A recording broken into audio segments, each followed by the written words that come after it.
All right, folks, welcome back to the channel and to another episode of FAQ Hickory Golf Edition. The very first episode of FAQ, you may not realize, I've started a new series called FAQ, but I get a lot of questions through the comments on the YouTube videos, and when I get enough of those questions, of the same kind of question, I realize that I need to make a video about it. So the first one I did in this series was what I wear when I play hickory golf, where I find the clothes, the research that I've done into finding, the period appropriate clothes for feathery golf, gutty golf, modern hickory golf. That video is linked up above, so you should check that out if you haven't watched that. And now this next video in the series is going to be about resources.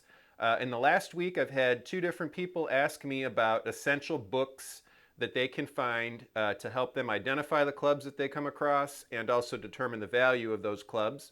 And so today what I'd like to do is give you kind of an essential list of books that I think are essential for your hickory golf collecting, and then also kind of take you through the steps with an actual club and show you how I would go to, how the process that I would go through to determine where it came from, who made it, what the date might be on it, and then finally what the value of it might be. So yeah, we got a lot to cover here, and I know there's probably going to be some stuff that I don't cover in this video, but I hope this will give you an idea, at least a starting point. But of course, if you have any other questions about this, drop a comment below, and I'll try to address it in a future video. And then just in general, I love it when I see people asking questions in the comments, because not only does it give me an opportunity to interact with people right on the spot in the comment section, but it also gives me ideas for future videos. So if there's anything else that you really want to know about regarding hickory golf or golf history in general, I'll do my best to try to cover that with the knowledge that I've gleaned over the last few years doing this, and do a special video specific to your question. So let's just get started with the identification aspect of a club that you might come across in an antique store or flea market, or that you might see on Facebook Marketplace or wherever. So to answer that part of the question, I'm going to just give you kind of an idea of what I did when I first started getting interested in hickory golf. So really what it is a lot of research. You spent a lot of time looking on eBay, just looking at the hickory golf listings. Not buying any clubs, just looking at all the listings and getting myself familiar with what you see more often than not. One of the key questions that people ask when they're getting started, knowing that there are millions, literally millions of these clubs that were made and are kind of circulating out there, is how do you determine what a common club is versus a harder to find club? Well, that's a tough question to nail down in a simple, quick answer. But I think the best way that I would answer it is, what is your motivation for buying that club? If it's to collect it, then there is a certain criteria that you need to try to figure out in order and apply to that club to determine whether or not it's worth buying. If your goal is to play with the club, well, then your criteria is different than the collecting side, because all you really need to do then is waggle the club, check its condition, see if it's something that feels like it's playable, or if it needs some repair, is it a repair that you can take on to make it playable? And then at the end of the day, it doesn't matter really if that club is collectible or not, or if it's a common or harder to find club, if your primary goal is to play with that club and restore it back into playable condition. That's the quick answer. Now, the more complicated answer would be that there's a little bit of both going on in both of those scenarios, where you may come across a club that you want to play, but it also happens to be a collectible club. And so there might be certain things that you might want to do or not want to do to that club in order to maintain its collectible value while still playing it. So you see how there's some nuance that starts to get involved in the process. So I would say though that we'll keep it to commons versus not common. In this country, the most common clubs you're going to come across are going to be from American makers, and often from brands that they just have kind of generic sounding names. There's a whole host of them, and we're going to get into some of those in a second when I show you one of the books that'll help you figure that out. But if you don't see marks like Made in Scotland or Warranted Hand Forged in Scotland, that's the first key that I look at for determining whether it's a common club or not. That's specifically to say that, if you find a Scottish-made club, those are harder to find than American-made clubs in this country. If you're in the UK or other places, you're going to obviously run across a lot of Scottish clubs, and there are common clubs within the realm of Scottish makers. But here, generally speaking, if you come across a Scottish-made club, you can feel pretty sure that it's a less than common kind of club, and it may have some collectible value, and it probably will have some playability to it as well. So, if you come across a club that doesn't say, clearly Spalding or McGregor, but it's just kind of, I'll run a list of these names because there's so many of them, I can't really think of them off the top of my head, but you can just kind of, this is where looking at clubs on eBay comes in handy, because the more clubs you can see, even if you don't buy any of them, just the more clubs you look at, the more familiar you start to get with what's out there. And you start to recognize names a little bit quicker.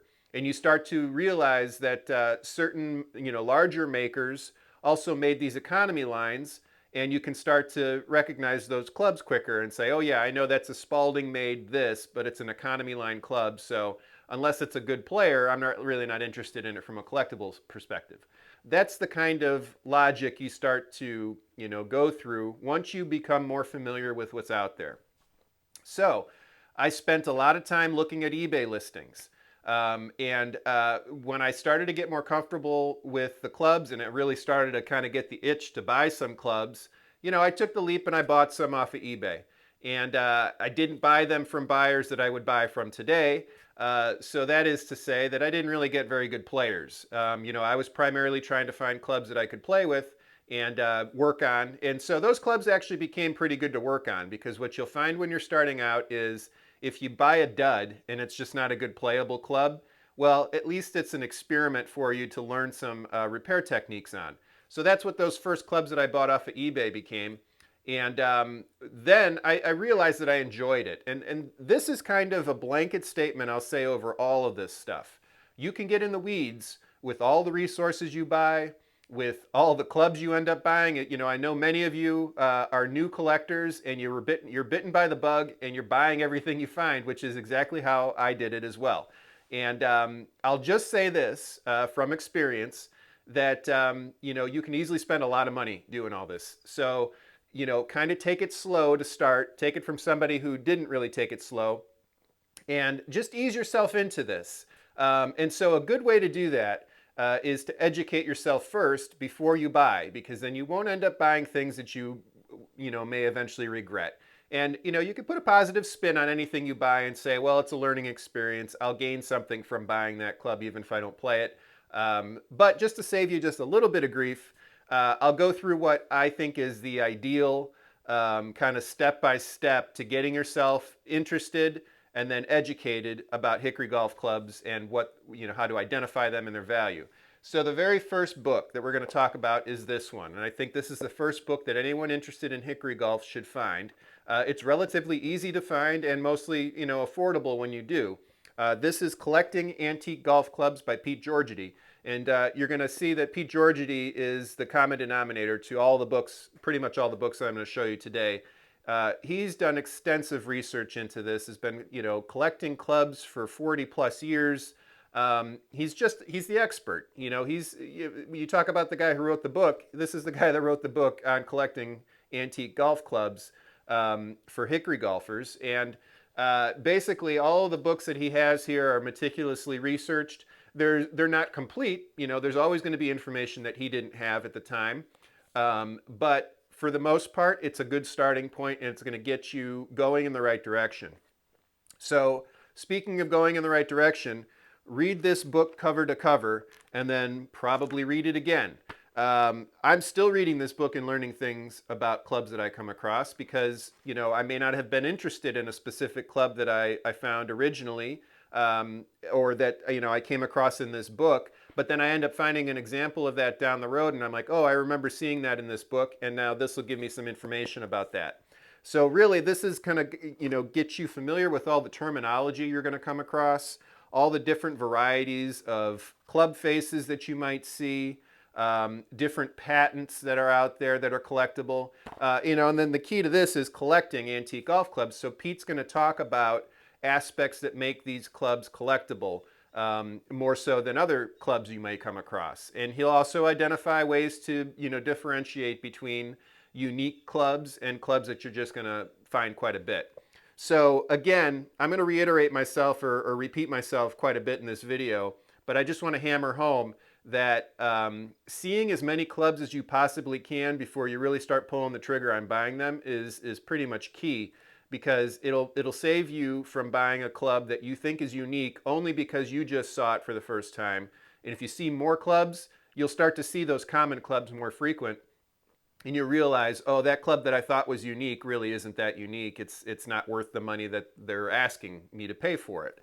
So this book is definitely step one in getting yourself educated. So you've done that. You've looked at a bunch of clubs on eBay. You're ready to start buying clubs. Well, there are obviously a lot of places that you can do that, and I've talked about those places in other videos. But my key spots for looking for clubs are Facebook Marketplace, Craigslist. I look on online auctions, not just golf-specific auctions, but there's auctions.net, or I'm sorry, I'm going to forget the name of it, but I'll post it here while I'm talking. Auction Ninja, that's it. That's like a compendium of all the online auctions that are going on, and I've talked about that site in the past as well. Just kind of make a bunch of bookmarks of all these different auction sites and places that you feel like you could comfortably buy clubs. Now recognize that I did not mention eBay in that list of trusted online sources, because there are only probably a handful of people that I would buy clubs from on eBay these days, and it really comes down to the fact that unless you can hold the club in your hand, or you trust the person who's selling it to you, who's giving you what you can trust, information that you can trust, I just wouldn't buy any clubs off of eBay until you really get experienced, because it's so easy to get burned, and it's so easy to pay way more than you should for the club that you find. So I'll list or actually the better way to do that would be for you to reach out to me if you're interested in the list of eBay sellers, because I don't want to put anyone on blast. But there are just a handful of folks that I would trust, and I'm happy to share my personal list with you without name dropping anybody that I think you should avoid. But that all said, yeah, I don't really buy clubs off of eBay anymore unless I'm buying it from those specific sellers, and a lot of those sellers I see in person now at various Golf Heritage Society shows, so I don't even really need to buy clubs off of eBay anymore anyway. But I sidetracked myself. So going back to say you're ready to start buying a club. Antique stores, flea markets, those are probably the places that'll be easiest to go to on a fairly regular basis and look for clubs. I've covered in previous videos how I go about selecting or buying clubs when I come across them in antique stores, and I'm going to continue to do that in my series called Hickory Hunting.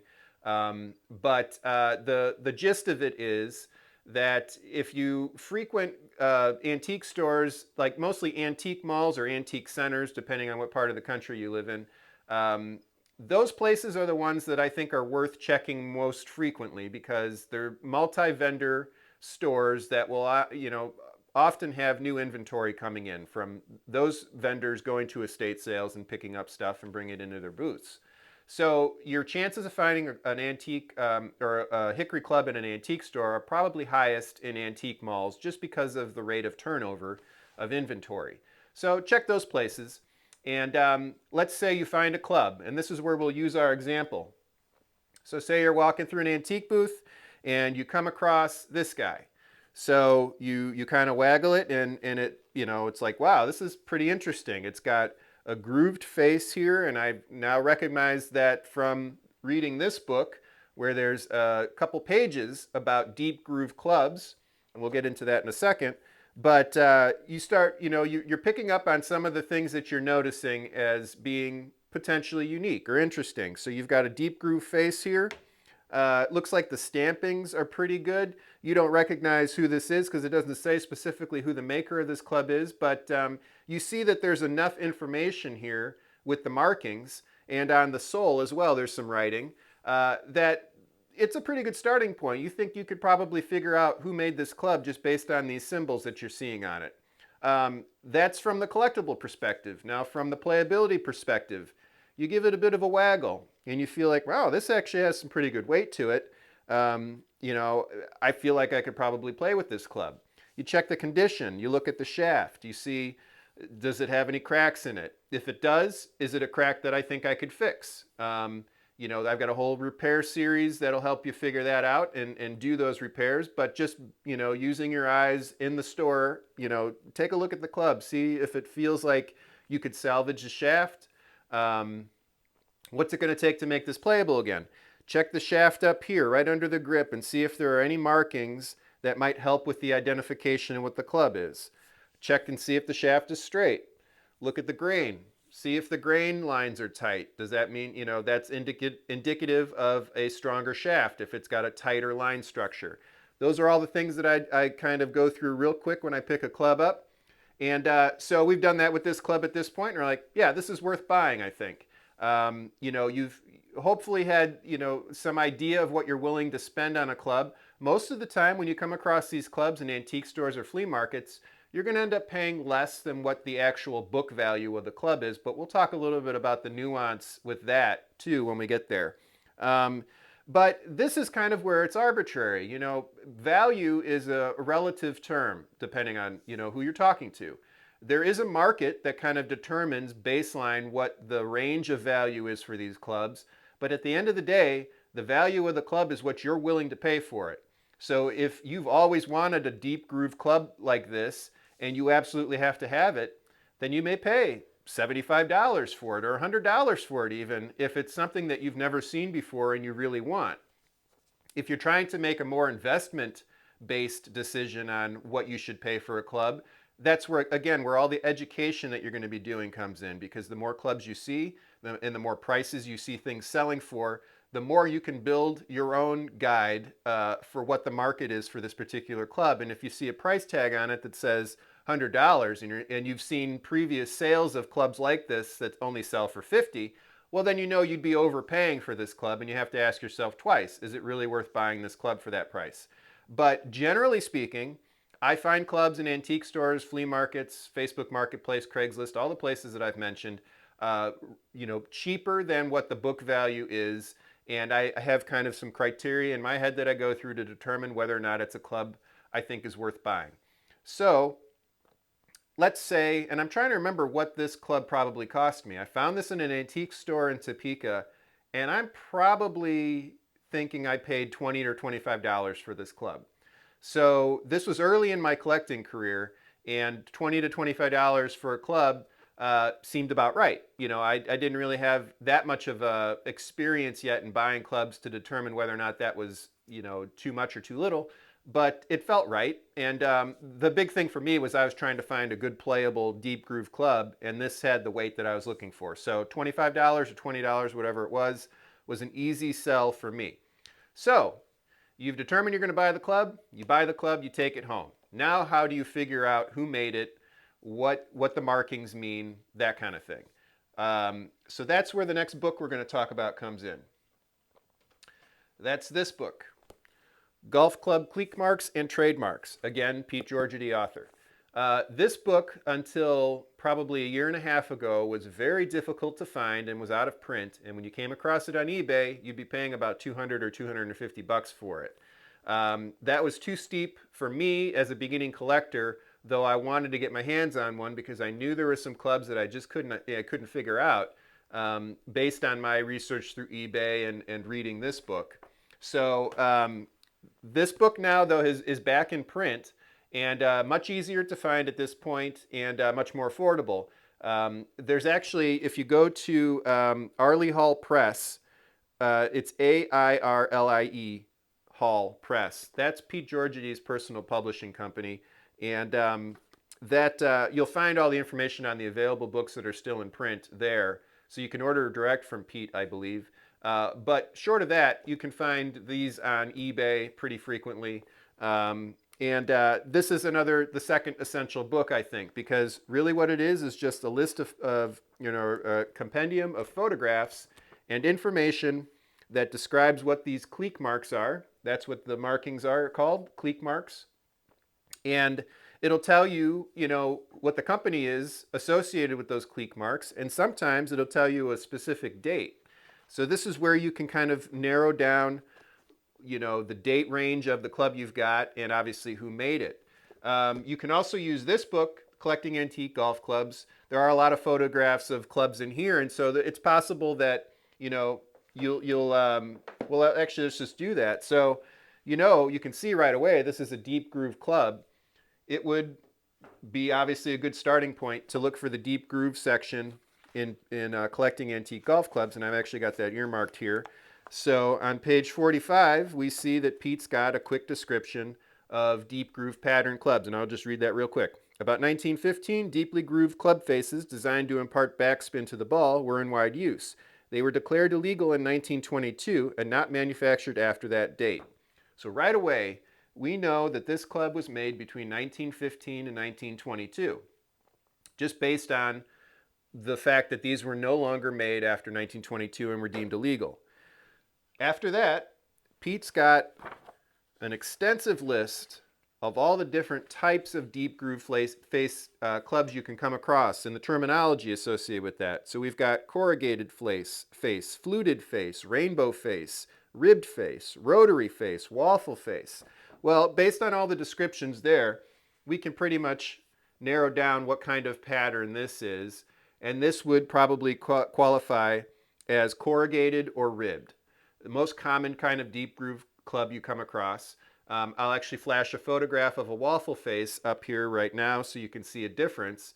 But any club that's got significant indentation to the face, or is just a kind of a different pattern that seems like it was designed to impart backspin to the ball, that's technically a deep groove club. And then from there, you've got all these sub criteria to follow to determine specifically what kind of deep groove club it is. So this one's pretty straightforward so far. We obviously know we've got a deep groove club, and we know that it was made between 1915 and 1922.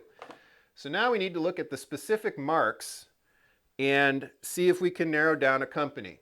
So we're going to go use this book for that. The clearest marks that we can see here are two flowers.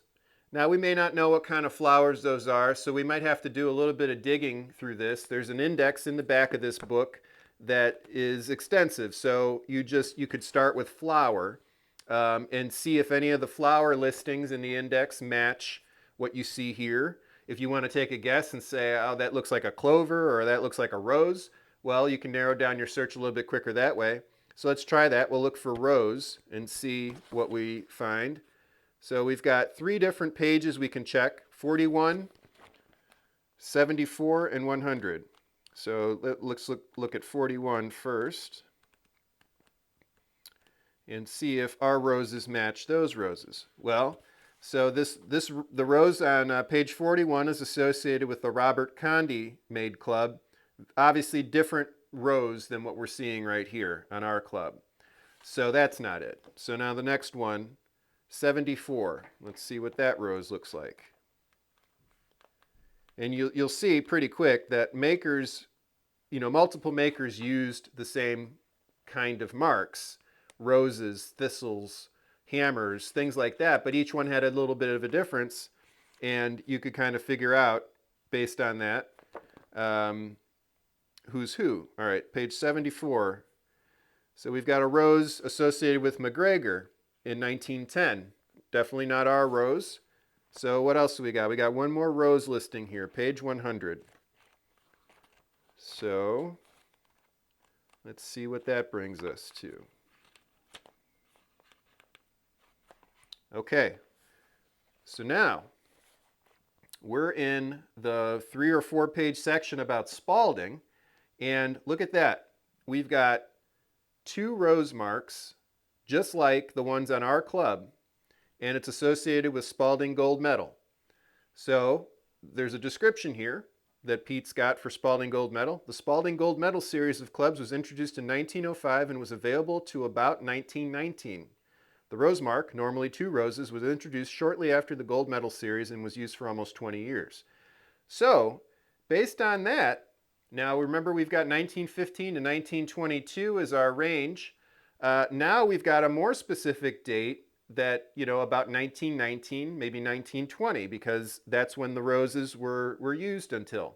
So we've dated this club even further, and we've determined that it's a Spalding Gold Medal series.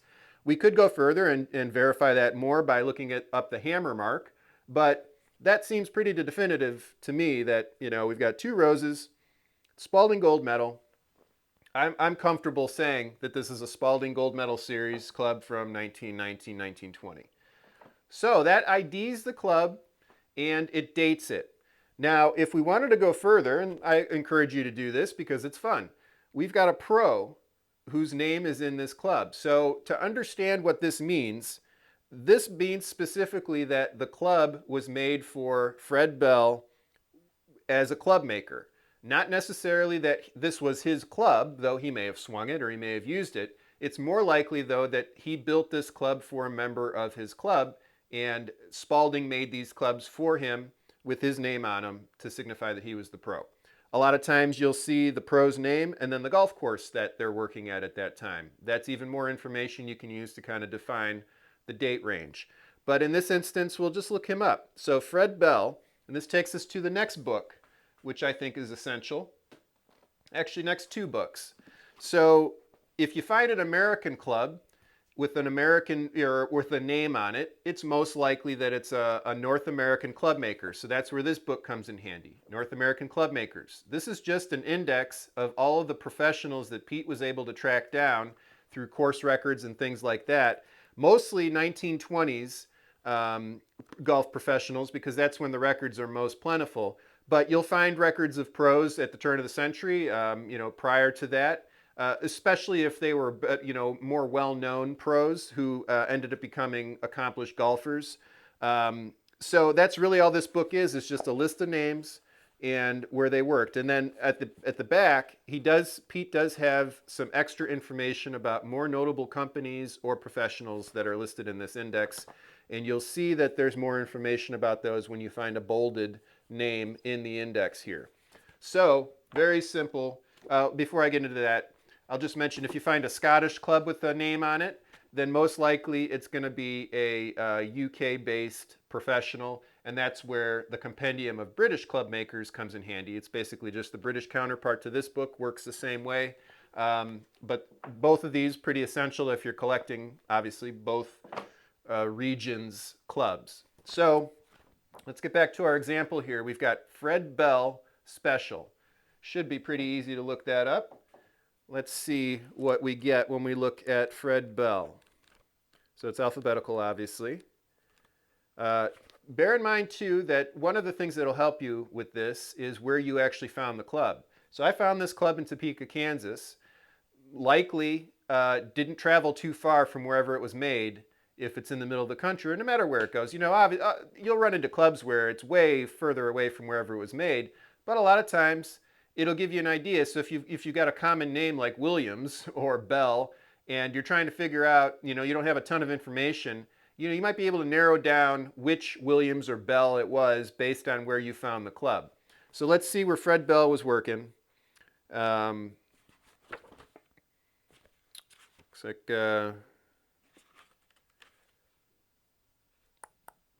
Okay, here we go. Fred Bell, Lakewood, Denver, Colorado, 1914 to 1928.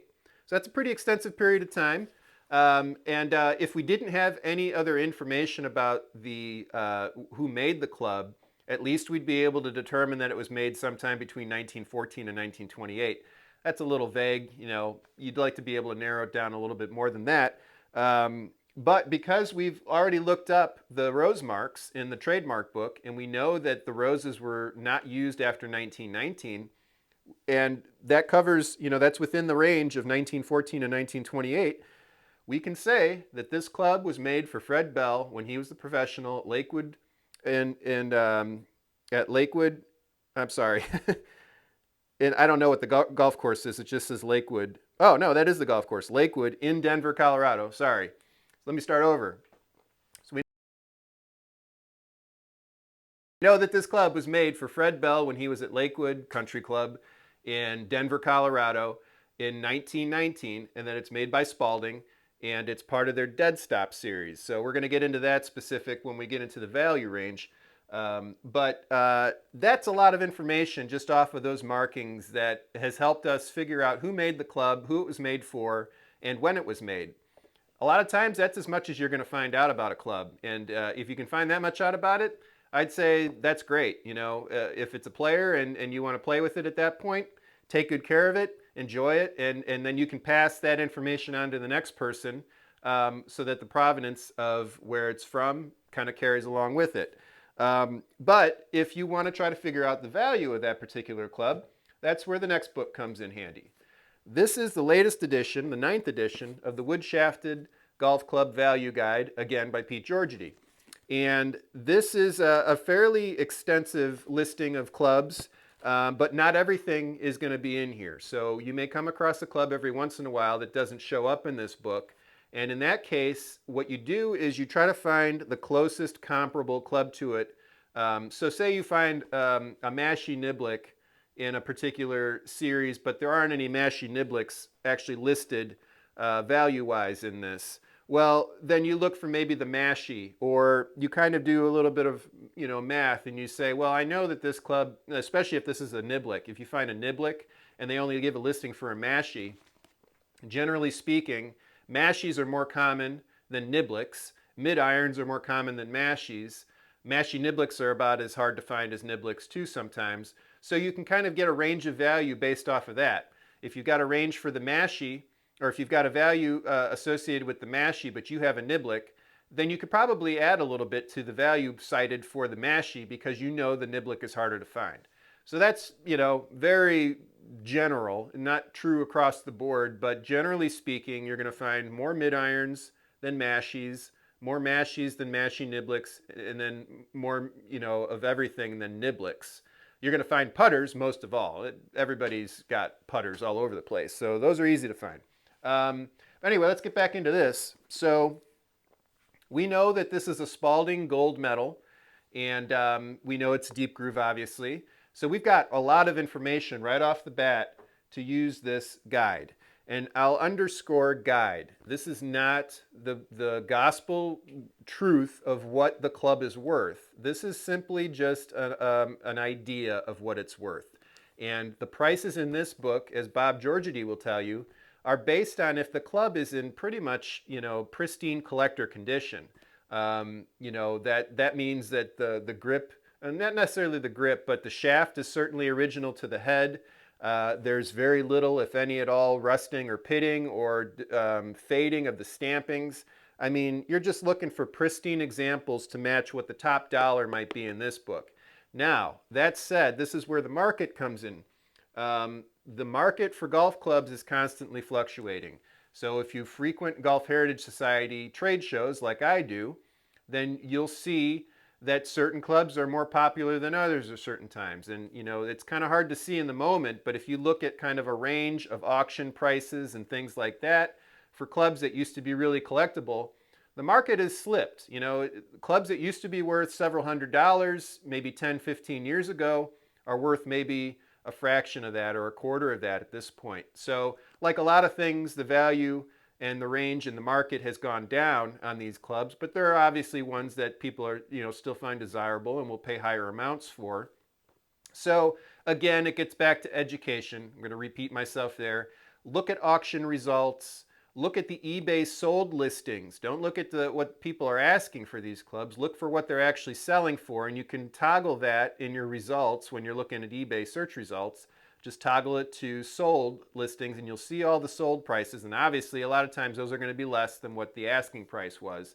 But that's the real gauge for what the market is on a particular club.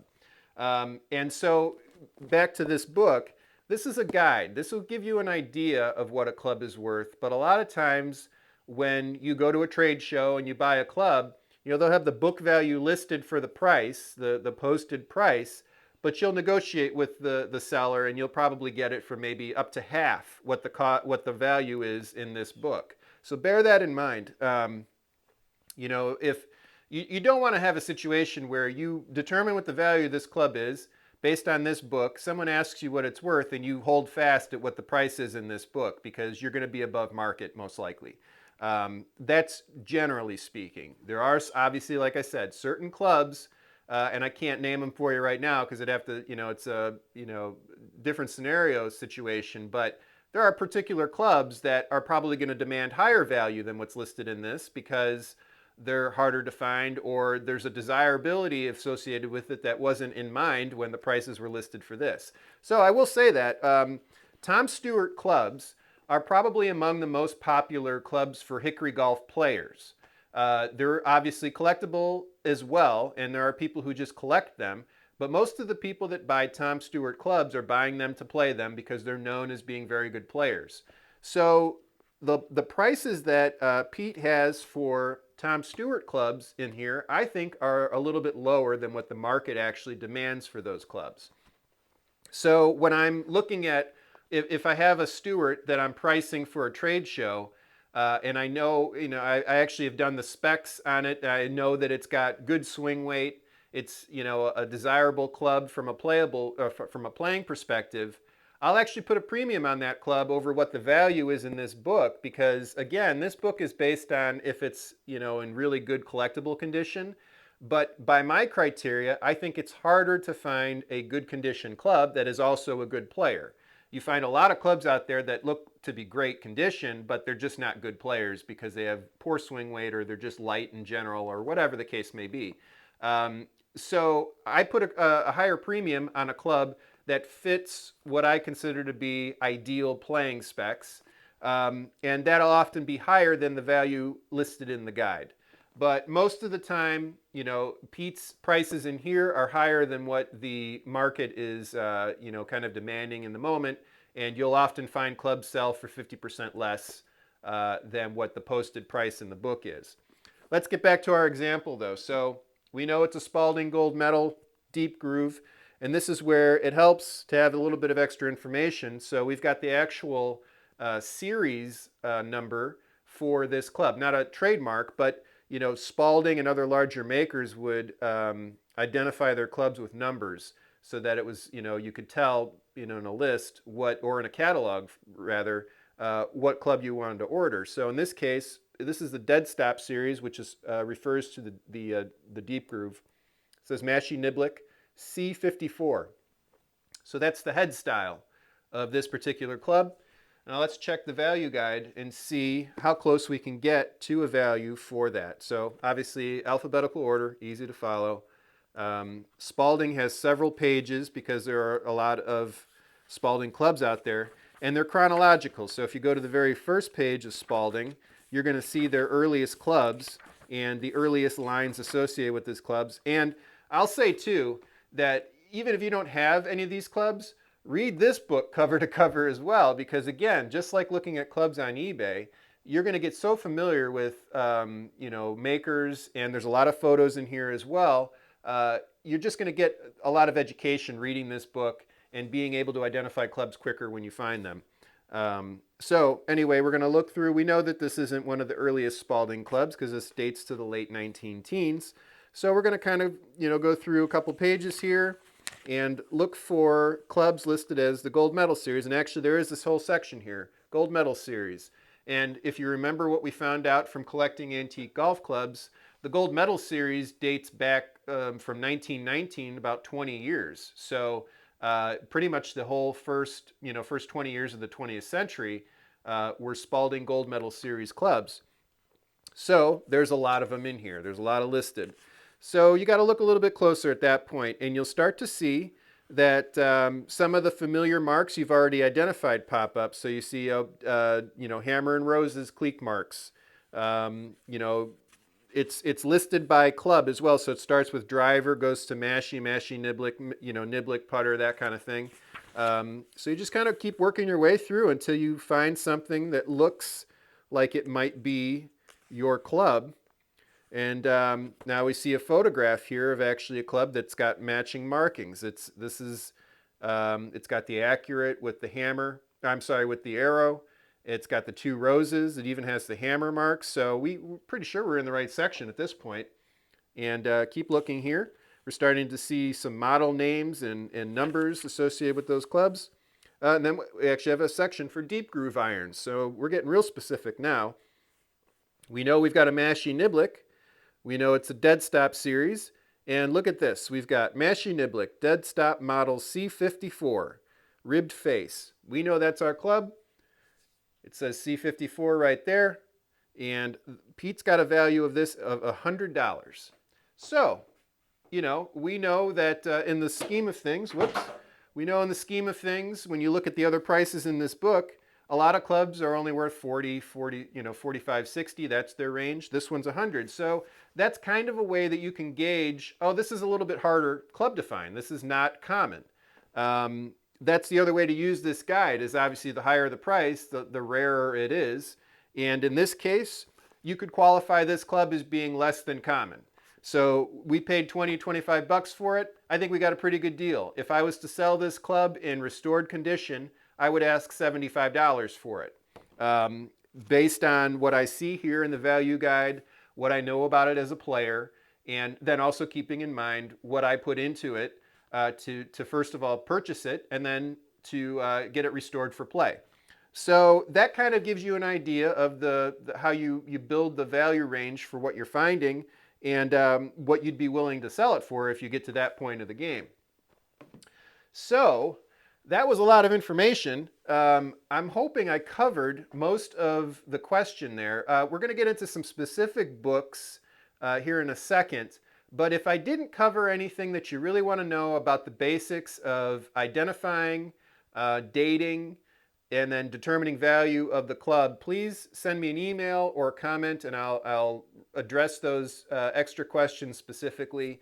But I just want to close with a couple more books that I think are fun. I'm going to put my glasses on for this. So I've got these other books back here. If you start collecting clubs and you figure out, I really like this particular maker, there may be a book that's more specific to your company that'll give you even more information about it. So back here, I've got a few books that I want to show you real quick. One of which is not mine, and I'm actually going to be putting this in the mail. So we're going to talk about this first. But this book I've showed you on previous videos, but this is the definitive book about Tom Stewart made golf clubs. This belongs to Jim Pucci, and I mentioned I'm getting it in the mail. I've had this book in my hands for almost 8 months at this point. Moved from Connecticut before I had a chance to give it back to him, so I'm sending it to him today. Let him know that. But yeah, this is Ralph Livingston's definitive book on Tom Stewart golf clubs. I've gone through and taken pictures of all the clubs that I feel like I need to keep information about. This book is very difficult to find, and when you do, it's collectible, so it's expensive. But if you ever find one for less than probably, I don't know, maybe $150, something like that, pick it up if you're interested in Tom Stewart clubs, because this book's not easy to find.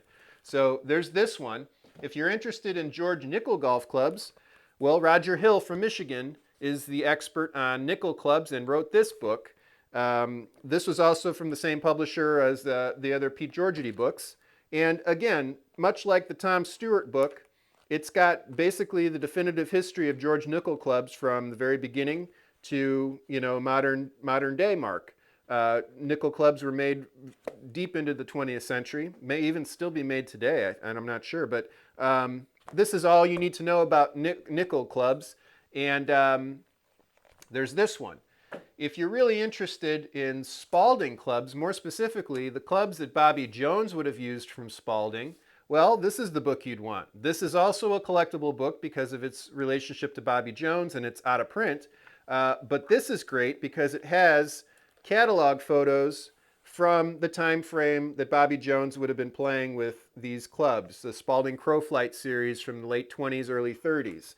So this is going to give you really good information, period information about the clubs that were available at the time to help you identify your clubs, or to give you a wish list of clubs that you absolutely have to have for your collection. And, this book also talks about the specific clubs that Bobby Jones used and where they're located now.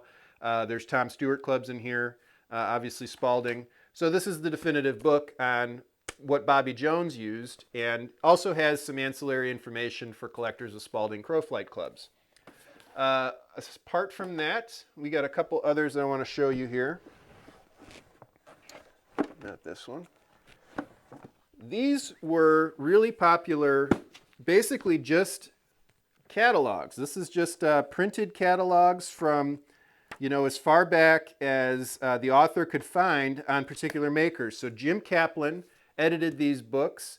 I believe you can still find these on eBay. I got these from a collector whose collection I bought, and they were included in it. But these are awesome. I mean, catalogs are probably, when you're getting real specific and looking for clubs from a specific maker, catalogs are like the holy grail of information, because you find out about all of the clubs that were made in the series that you're looking for. You can date the clubs that way. You can find out what other clubs you need if you're trying to fill out a full set. All of that information is crucial, and catalogs usually held it. And these are great. So this one is Hillerich and Bradsby, and it actually does go into the Hickory era. So the first catalog they have that Jim has in here, let's see what it is. I don't have my glasses on to read this clearly, but it looks like this is probably 1922. So, for hickory golf collectors, this catalog is useful for anything you come across that's H&B. That's a great one. Jim's put together a catalog on Wilson. I'll also add that this goes deep into the 20th century. So if you're a classic, blade and persimmon collector, you'll find everything you need to know about Louisville-made clubs in this book. Same goes for this one. This is Wilson, the history of Wilson golf clubs. A lot of classic clubs in here. And then it also has some early, not as deep as I would have liked, but it does touch on the end of the Hickory era with some of these clubs. This is 1931, the first catalog they have. So it's right at the end of the Hickory era. And in fact, I believe these are probably steel shafted, but cool nonetheless. And then this is I've used this one a lot. If you're a McGregor collector, there are obviously a ton of classic era golf club collectors and McGregor's lines. This is essential. It's got everything you need to know about, McGregor made clubs, the tourney series. And it also has a very extensive catalog section for the Hickory era. So you can find out all the information that I've ever given you about the OA series, which are the flanged clubs, the very popular players. The Master Brassy and the information about those. I've gotten all that out of this catalog. Just a little sidebar here. This catalog is actually really important if you come across early 1930s McGregor woods that have steel shafts in them, early steel shafts. There are certain lines of McGregor woods that were offered in both steel and hickory. And if that's the case, then you know that particular wood head will be able to easily be transitioned to a hickory shaft from steel.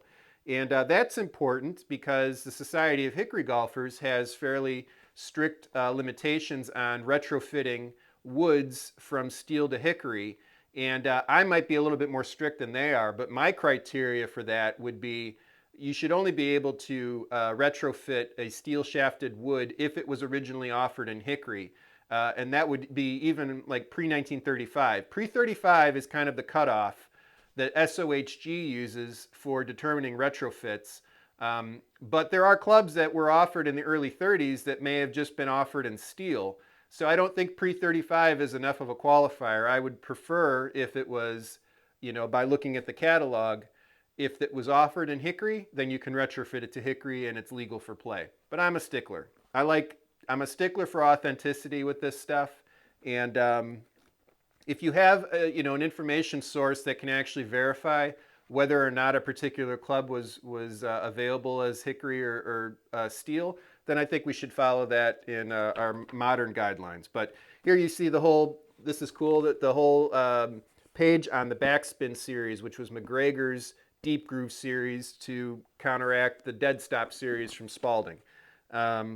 Anyway, yeah, this book is essential as well. So you see, your library can get pretty large based on what you're specifically looking at, what you're interested in. But if you're just a beginner and you just want to get your feet wet in collecting golf clubs and not getting burned by paying too much for a club, I would say that the most important books you can have are Collecting Antique Golf Clubs to get yourself familiar with the terminology, and then find a copy of the Wood Shafted Value Guide. The great thing about this book, even though this is the most current edition and has the most clubs in it, you can find previous editions of this book on eBay for far cheaper. And you know, a lot of guys want the latest edition, but the only difference is there are more clubs in this book than there are previous editions, but the price value range is pretty much the same. So there hasn't been a lot of change in the prices that Pete puts in these. He's just put more clubs in here. So if you can't find the latest edition, find the most recent edition you can find that's within your affordability, and then those two books alone will give you a really good start on understanding what's out there and how much you should be paying for clubs when you find them, and if you get to the point of selling them, what a fair resale value is as well. And then you get more specific if you want to learn more about the people that use the clubs or made the clubs. Obviously, the compendium of club maker books are nice, and then the more specific clubs to makers. I think that's a lot of information that will get you started. And hopefully, again, I answered your questions regarding what is essential for a Hickory Golf resource collection. But as always, drop me a line, drop me an email if you need to know more, and I'm happy to share as much as I can. And if you lasted with me this long in the video, I really appreciate you watching. If you enjoyed this, like the video, subscribe to the channel. It really helps me a lot. And we'll see you next week with another video. Thanks, folks. Take care.